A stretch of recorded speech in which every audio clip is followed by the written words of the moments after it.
খেয়াল করে দেখেন মহিন, ভাইয়া আজকে তো তারাবি নামাজ শুরু। এর জন্য তো ভাই এত সুন্দর করে মসজিদে ক্লিন করলাম। যাক, ভালো হইতেছে। শোন, এ মাহে রমজানে মানুষের পরিবর্তন দেখে ঠাট্টা মস্করা করিস না। মাহে রমজান মাস আসে কিন্তু মানুষের পরিবর্তনের জন্য, বুঝাইতে পারছি? হ্যাঁ ভাইয়া, ভাইয়া এই লোকটা দেখতেছেন, এই লোকটা না অনেক ভালো, 5 ওয়াক্ত নামাজও পড়ে, গরিবের পাশেও দাঁড়ায় আর রোজাও রাখে। শোন, তোর আমি কেমনে বুঝামু? মানুষের লেবাস দেখা চরিত্রের বিবেচনা করতে যাইস না। ওর কাছে আমি 25,000 টাকা পাবো। যখন আমি ওর কাছে টাকাটা চাইতে গেলাম, তখন সে আমার নানানভাবে অপমান আর ঠেট দিয়ে দিছে। কই কেমনে টাকা নিবি নিয়েছে আমার থেকে। ভাই এটা তো আমার বিশ্বাস না, এই লোকটা তো অনেক ভালো মানুষ। তার বিশেষ হয় না, তুই এদিকে আয়। এই দেখ, একদিন গোপনে আমার বন্ধুরা দিয়ে ভিডিওটা করাইছিলাম। আসসালামু আলাইকুম। ওয়ালাইকুম সালাম।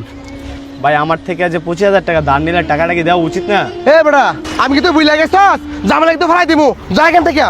ভাই, কালকে থেকে রমজান মাস শুধু বাজার শাদি করতেই বা আমার টাকাটা দিলে অনেক উপকার হয়। তুই যা, আমার কথা কর, যা এখান থেকে যা। আমি কেন টেদে রে? আর তুই জানিস তো আমি কে?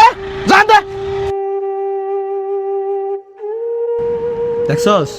ভাই মুসলিমরা যে এত খারাপ এটা আমি কখনো কল্পনা করি নাই। এ, তুই একজনের জন্য সব মুসলিম তো খারাপ বলতে পারবি না। ও খারাপ, ওরে খারাপ বলা যাবে। আর এই পৃথিবীতে যদি ভালো মুসলিম না থাকতো, এইভাবে পৃথিবীতে টিকে থাকে না।